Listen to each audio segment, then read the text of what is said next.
I took a trip to Burgundy. We were there for like 6 days. I am completely overwhelmed because this is really my first time diving deeply into the region. And then they're like, oh, okay, guys, so you're ready for the exam? I'm like, I'm sorry, what? We now have a blind tasting. I threw my hands up. I said, my gosh, okay. And then we're like, so how do we know the results? They're like, oh, well, at dinner tonight, we will just call out your name and then you'll get your certificate. I'm like, in front of everybody? I'm like, listen, just call me at the hotel. Just let me know. So I go to the dinner and then they start announcing the names and they're like, and Tanisha Townsend. I was like, oh, that's my name. It's me. And so I'm saying all this to say the fact that I applied and got accepted, there was no need for me to be intimidated. I was where I was supposed to be.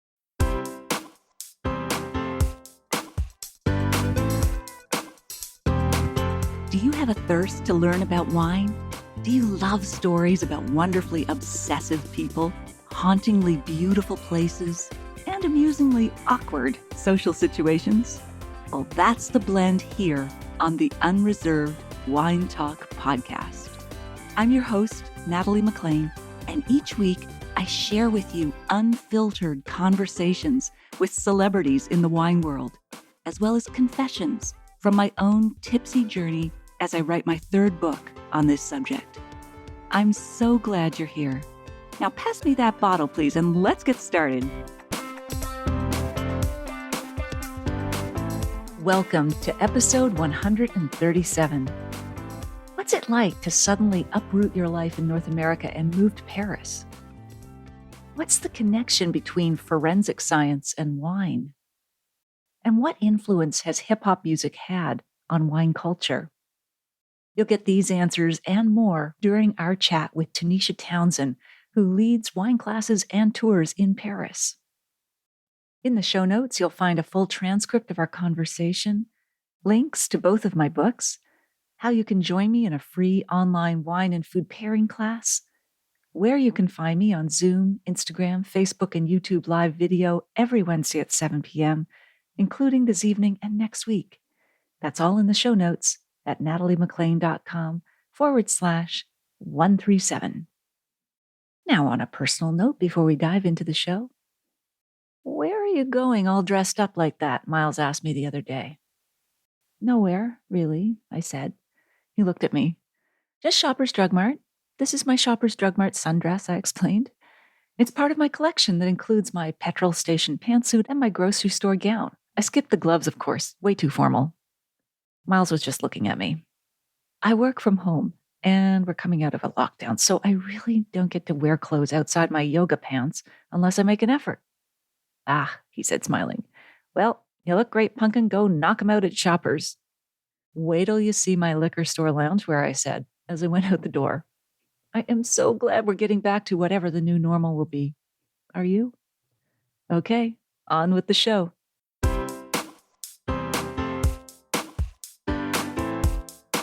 Tanisha Townsend is the Chief Wine Officer of the lifestyle agency Girl Meets Glass. I just love that. She is also the host of the podcast Wine School Dropout. Love that title too. I'm going to ask her about that. But she also leads online and in-person wine tours of Paris, as well as wine tasting classes. So she's got so much to share. And her goal is to empower people with an advanced knowledge of wine so that they feel more confident of their wine choices, whether they're buying it, pairing it with food, or visiting a beautiful city like Paris. So welcome, Tanisha. It's so great to have you here with us. Thank you so much. It's so good to be here. I'm so excited. So am I. We've got so much to talk about. But before we dive into some of those topics I just mentioned, Tanisha, tell me about one of your memorable first dates, because there was a wine angle to it.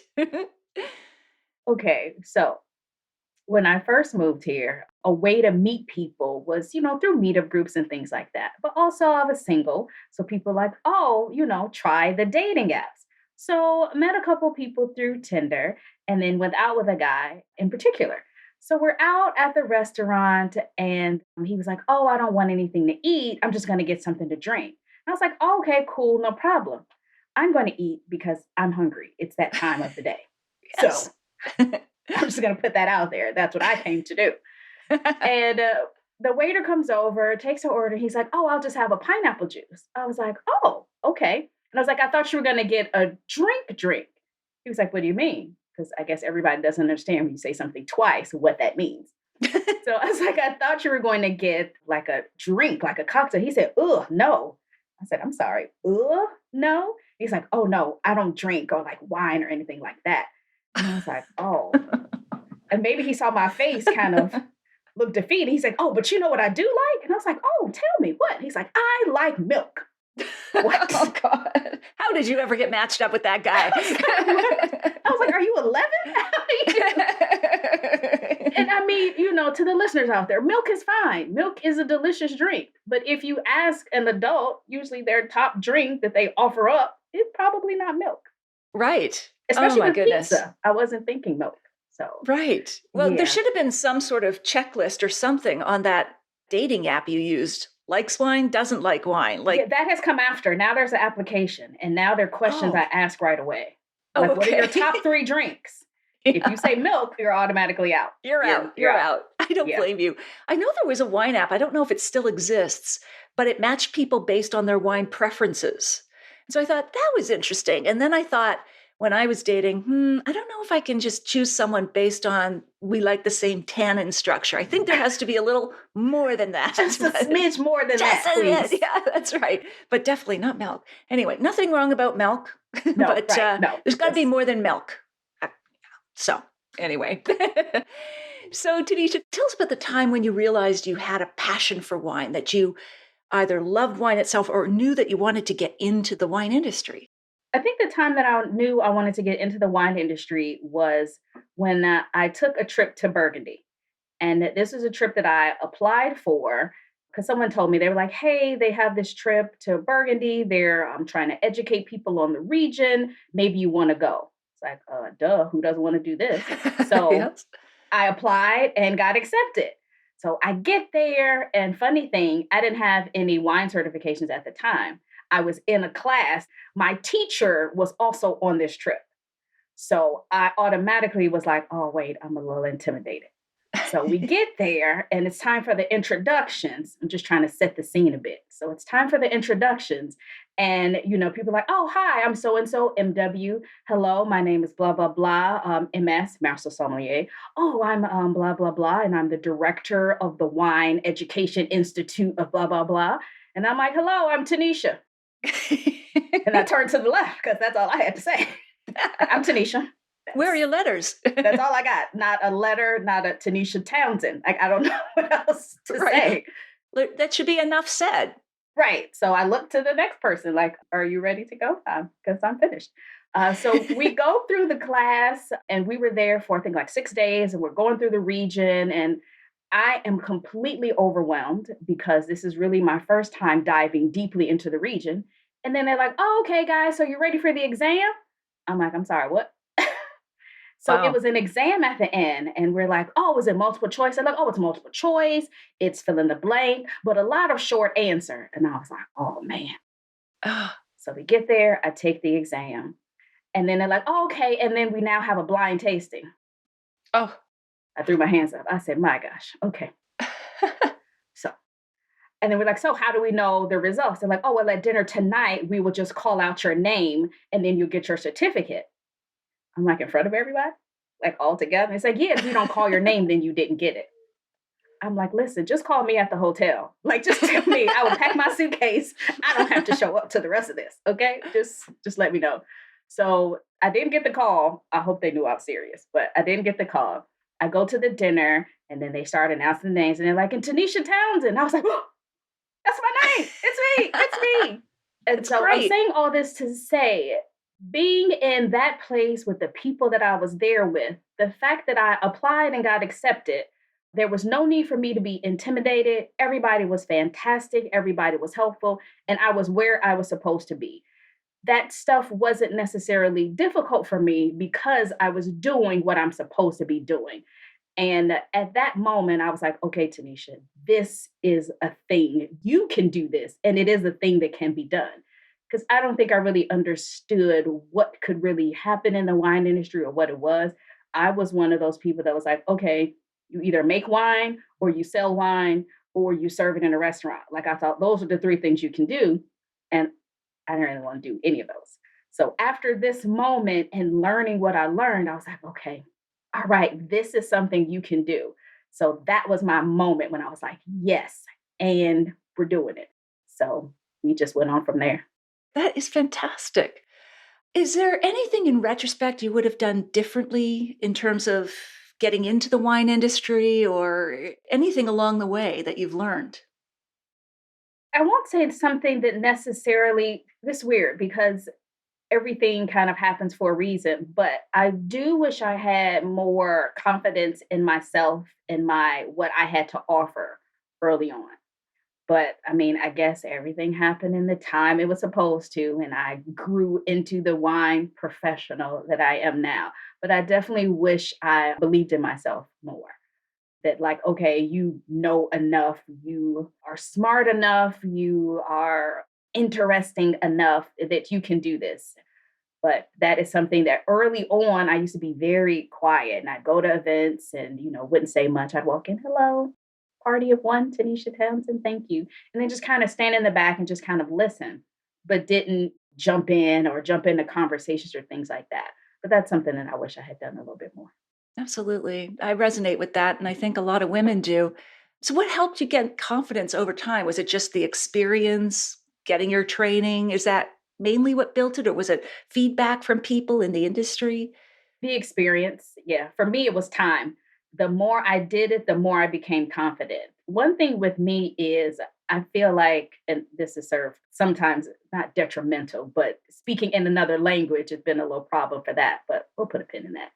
But not speaking unless I am 150% sure of what I'm saying. And that can't always be the case. Sometimes you just kind of just jump into a conversation and offer your opinion or offer your suggestion, whether you are 100% sure it's fact or not. So that's something that I have over time, I've become more confident in what I know to be true. And so now I can definitely just jump in like, let me say this, or, oh, I have an idea. And so I can jump in and offer that perspective now. That's terrific. Wow. So, I want to get into your decision to go to Paris. But before that, tell us what you were studying before you even got into wine, because it's very interesting, your background. Yes. And so what actually got me into just enjoying wine in general, that happened because I was stressed from getting my master's degree in computer forensics. It was just a lot and it was very technical and difficult and all that. Yeah, what is it? What is computer forensics? I know CSI from the television show, but what are we talking about in It's, computer it's funny you say forensics? that because the way my mother used to describe it was like, oh, CSI for computers. It's like Yes. how she would tell We're people. trying to Because get their people be head like, around now it. what is she studying? It's like CSI for computers. And so Right. it's crimes or things against a computer or committing crimes using a computer. Huh. So think Wow. identity theft, think hacking, the different things that the email scams and all of that. Fascinating. As industrial espionage and corporate espionage, now that happens through computers, not just somebody showing up and dropping a note off and then leaving. No, it happens through computers and things now. And what drew you to that? Why were you fascinated with that? I always had a fascination with true crime. Ah, I mean, now it's popular. Like I was doing this back, when it wasn't so popular, but always had a fascination with true crime and would watch all those forensic shows, Forensic Files and American Justice, and definitely all the CSIs. And I found out about this program because I made a deal with my parents. Because my brother was like, when he graduated from university, he said, well, I'm not getting any more degrees. This is it. My mother was like, well, someone needs to get a graduate degree and someone needs to give me grandkids. My brother's like, I got the grandkids. I said, I have the graduate degree. So we shook on it. So he has two children and I have a graduate degree. So that's that's how great. that came to be. So when I found out about this particular program, I said, oh, I think this is perfect. This is a much better fit for me than just getting an MBA or something like that, just because I think that's what I'm supposed to do. It was a much better fit. And then it led me to where I am today. So how did that connect? You were stressed out. You wanted to. Is that when you when you started drinking? When you started having glasses of wine? Do you see any intersection between the two, the computer forensics and wine itself? Like maybe you could talk to us about the bridge there. The bridge was actually just the stress part, and Okay. more so that I got my degree at a school in Washington, D.C., and there are a lot of vineyards in Maryland and Virginia. So I was able to, in exploring wine and just looking for things to do, they would have a lot of wine festivals. So I started going to those wine festivals because there was one in particular that everybody talked about all the time, and they played live music and it was just a fantastic time. So going there, tasting the wine, and then kind of getting more into it, and then it just being kind of a fun thing. So it wasn't just like, oh, I'm drinking because I'm stressed. It was also the festivals that came along with it, going to visit different wineries and that kind of thing. It became a fun hobby that turned into a career. That is great. And do you see any similarities between what you were doing in computer forensics and wine, what you do today? Not necessarily the forensic part of it, but with social media and the different things that I needed to set up and get prepared as far as business and consult and things like that, I was able to easily do that because of computer background. Oh, that's But good. now I am kind of getting into, not like really into, but interested in wine fraud and the different technologies they're using to combat that. So that's something that I'm kind of reading up on and studying. Yeah. Do you think, just to take that in a sideline for a moment, but the NFT, the non fungible tokens, do you think they'll be useful in the wine world? We probably should define what those are because I'm even hazy about it. I hear it associated with music and digital paintings. It's a unique marker of some sort. It's funny you say that. I actually just read something today about how they sold an entrepreneur in Bordeaux using NFT. Really? Yeah, I didn't read the whole thing. I just saw the headline and then saved it to read it later, but that's something that's happening. And I want to say it was for Cheval Blanc. So a very Ah, popular, well-known Bordeaux. okay. So yes, Do you they think they are put moving some fast. sort of NFT on the label so that it's a mark of authentication? That's the part I have no idea. Yeah, I gotta look into that because this is such a hot topic right now, but that would be marvelous, a marvelous intersection for you. Yeah, between that and then also using cryptocurrency for Ah, wine, like I'm hearing rumblings about this. So I definitely want to read more about it and maybe a new path. yeah, absolutely. And when it comes to the cryptocurrency, is that buying wine with Bitcoin and the like? Is Hmm. that what that is? Okay. All right. Cool. Wow. Interesting. We'll have to get you back once you're the expert on that. Right. Once I get it up here. Yes. Exactly. No, it's also new. So how did you decide to move to Paris? That's quite a jump across the pond. Yes. And it all happened. They see things all work together. The position that I had before, that position had become redundant. So there was that. I was at home like, all In right, what your do I do IT next? world? In the IT world, yes. And I just gotten out of a relationship. So that was done. So I'm like, Check. okay, well, now what? And I didn't know what to do next, what I wanted to do. And I realized that I had put too much energy and focus into work and didn't have anything really else but wine. So I was like, okay, what can I do with this? All of a sudden, got an email. Hey, remember me? You met me at a conference like last year. You talked about how you like being abroad and you're also doing some wine things where you are. Well, I can't teach my courses in Paris. I can't teach my courses next year. Do you think you want to do it? Oh, by the way, I'm in Paris. Oh, wow. And I was like, what? Is this real? And I was like, okay, yeah, I'll do it.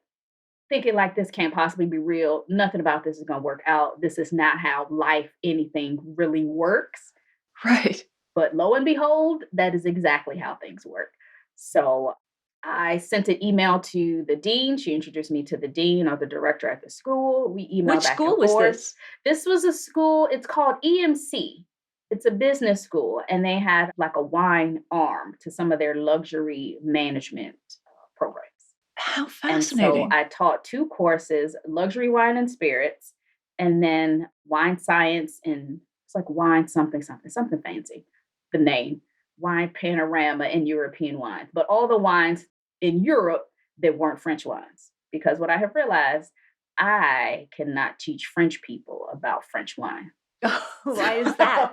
So Did they resist? they are not listening to women me, American me.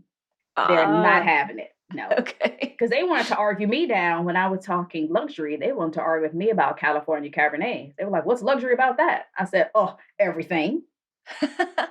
How did you convince them there are luxury California wines? Uh, I had to have them taste a couple. And then leading into something else you mentioned in the introduction, I brought up how hip hop ties into wine and how a lot of people are influenced for their purchases by songs. And my particular genre that I enjoy is hip hop. So I did a full course for them. That's actually how the whole thing came about. I did a full course for them on hip hop and how wine and also spirits are mentioned in a lot of the lyrics and how that encourages people to buy those particular wines and spirits and things like that. Yeah. All the name checking or the call outs in the songs. Absolutely. Yes. And what else? Like, I mean, there's so many, I guess, and it tends to be luxury brands that are called out. I am no expert on hip hop, but I do enjoy it. But what do you see in hip hop music as it relates to wine? Well, the thing about hip hop music is it's all about aspirational living. It's about how you would like to live if I had this money or what they believe luxury to be. So, of course, it would be you drive this car, you wear these clothes, you carry this handbag, you drink this wine, you drink this cognac, because that's what luxury seems to be. And so that's kind of how that comes up. It's interesting, though, a lot of the people that I mentioned early on that talk about a lot of these things, now they do have all this money. So now they buy these things regularly. So their focus has kind of changed as far as what they rap about because, well, it's not aspirational. They have it. So it's like, I don't have to rap about it. Like now they own these brands. Or Right. they're Like ambassador for Jay-Z. these brands. Absolutely. How he has cognac, how he has the champagne, how Puffy has the vodka, different things like that. Yeah. So, Yeah.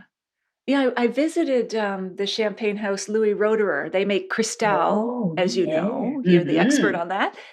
I asked them, did Jay-Z help sales? And they said, we're not sure, but he's not like an official spokesperson. Yes. So I guess they were hesitant to sort of line up in case maybe the next lyrics weren't going to be positive about the wine. I don't know. And that's the thing that's really so interesting about it, how some brands have been very hesitant, to align themselves with celebrities in general, and other brands have been all for it. Like cognac, for instance, they're like, oh, no, no, no. We know they single handedly changed the game for us. And our sales went up by like 200% because they have put our names in songs. So we're embracing it. We're going to focus our energy and our attention here and then that's it. Because they say the largest consumer of cognac is African Americans and the Chinese market. Oh, fascinating. And then they attribute it to the music and the culture, I guess. That is Absolutely. fascinating. Wow. Any other insights come out of your course between hip hop and music? No, not anything else. The main thing for me that was interesting was listening to some people what they rapped about in the beginning and then seeing just over the course of time how they became ambassadors or own their own brands and how that changed. That part was fascinating to me. Yeah. Have you ever seen an artist singing about a certain wine and it did not work out or had a negative influence? Or are they all aspirational, basically positive generally? A lot of it is aspirational and positive. Yeah, the only time it has kind of gone wrong is when one person is like maybe an ambassador for one brand or says something for one brand, and then they also are seen drinking another brand. Oh, yeah. That's brand ambassadorship 101. Right. I Yeah, work for that's right. Nike, but you just saw me coming out of the gym in an Adidas t-shirt. Like that's a problem. So Yeah. yeah, it's been like that kind of thing. You do it behind closed doors. Right. It's like wear that at home when you're cleaning Yeah, up, but not exactly. outside. Yeah. It's just that. So, was it a challenge? Were you bilingual when you moved to Paris? And was it a challenge kind of fitting in there? Am I bilingual now? Oh, okay. Are you? And I've been living here 6 years. I wouldn't say bilingual, but I'll definitely say I'm more comfortable having a conversation. I didn't realize how hard it was to learn a language because it's something that you can't just throw a bunch of money at. It is literally just time. You have to take the time, you have to practice it constantly. I know people who are like, oh, I got it in 6 months. First of all, I kind of hate them. Second, that wasn't my story. It takes a while. Also, I work in English. I work with tourists, I work in tourism. The people that I'm around are native English speakers, or English is our common language. So that's what we speak. So that is the thing that kind of also held me up from learning the language that I wanted to. Now that I've been here for a while, I have French friends. I take classes still, but now it's a little less of a class, but more conversational. So, like, I have people that I meet up with once a week, and we have a conversation in French just to get my confidence up. Because the confidence that I mentioned before of knowing what I was talking about, to now I know exactly what I'm talking about and I want to say it, but I don't know the words in French and I'm not sure if I'm saying it correctly. Or I say it correctly, but I don't have the right accent. So all of that came into play. After a while, I was just like, listen, I'm tired of coming to these things and not saying anything and being invisible. So you're just going to get this broken French and we're just going to try. Yeah. Oh, good for you. I was once in a competition of French speaking and I felt so lost that I just started adding ment to every word, like mon, je, very mon. It was like, I don't know what the adjudicators thought, but anyway, I know I feel you like in terms of trying to speak a language and being lost for words. But anyway. Yeah, but the funny thing is, once I got a little more confident and started, with okay, I do know some basic things and I can get around, and so I would start a conversation in French. A lot of them knew English, and they were just like, "Oh, we can speak English if you like." And I was like, "Well, I would like, yes." And I'm like, I missed out on all of this in the beginning because I was too scared to even try. I would just walk up like, bonjour, le vin, s'il vous plaît, and just point, le vin, or just I got really good at charades. Right. Like that's all I had. But no, now we're much better. Oh, that's good. That's good. And was there any other issues in fitting in culturally or anything like that? Or was it mainly the language in terms of adjusting to Paris? No, the culture is way different, especially from America. The work ethic is different. Okay. How so? The French, they love their vacations and they just really like to enjoy their lives.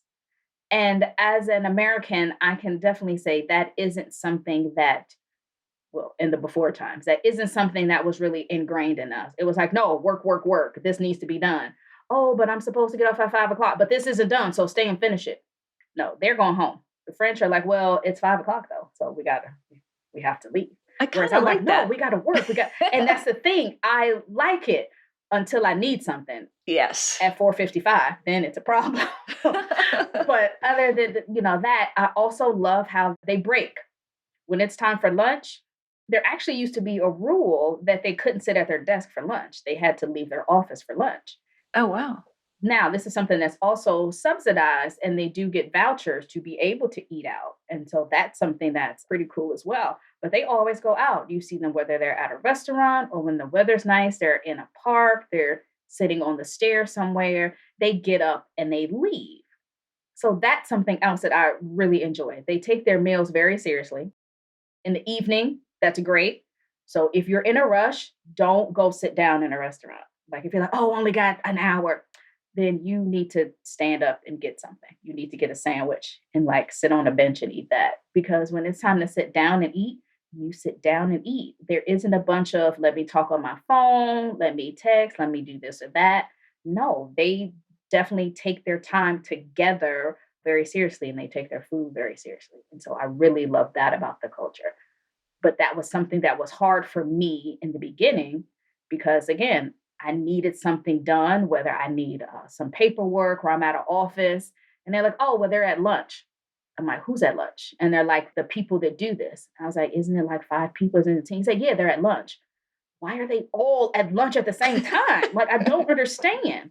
Like, you can't stagger this. Like, you go 12 to 1, then you come back and you go 1 to 2, like that. No, we're just closed 12 to 2. Wow.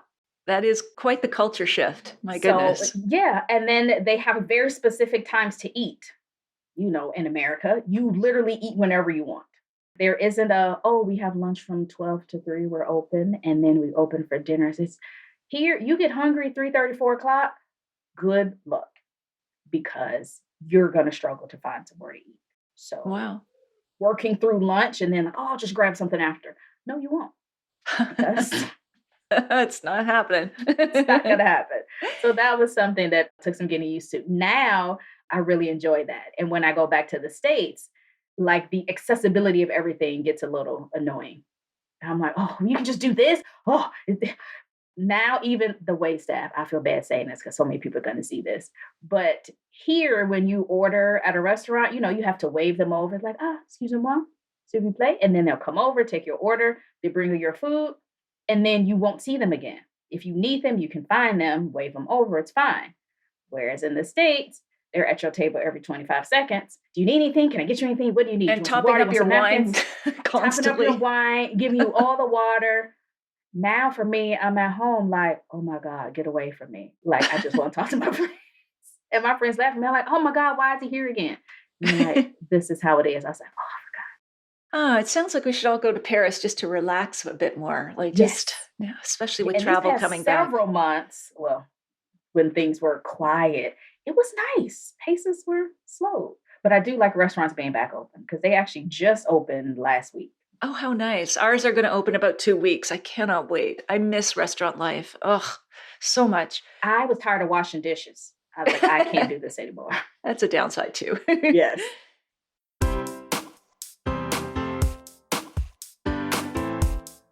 Well, there you have it. I hope you enjoyed my chat with Tanisha Townsend.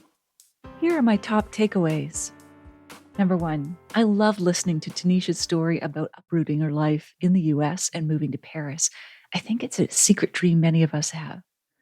She had such confidence and boldness, though, to make that move.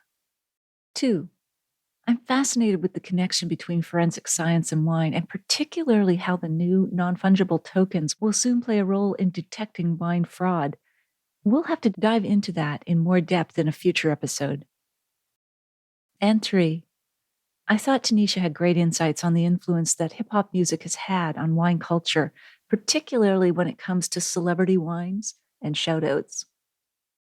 In the show notes, you'll find a full transcript of our conversation, how you can join me in a free wine and food pairing class, links to both of my books, and where you can find me on Zoom, Insta, Facebook, YouTube, every Wednesday at 7 p.m., including this evening. That's all in the show notes at nataliemclean.com/137.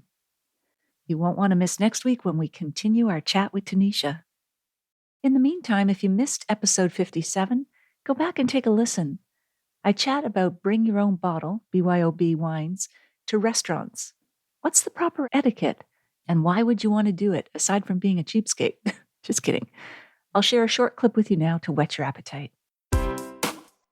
What does BYOB, bring your own bottle to a restaurant, really mean?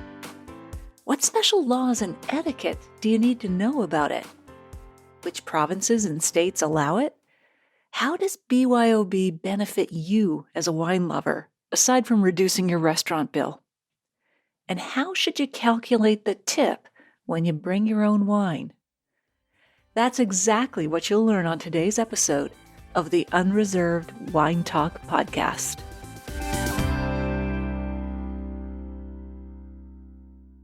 If you liked this episode, please tell one friend about it this week, especially someone you know who'd be interested in the tips that Tanisha shared.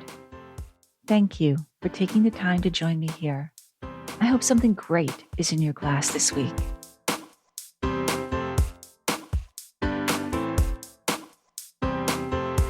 You don't want to miss one juicy episode of this podcast, especially the secret, full-bodied bonus episodes that I don't announce on social media. So subscribe for free now at nataliemclean.com/subscribe. Meet me here next week. Cheers.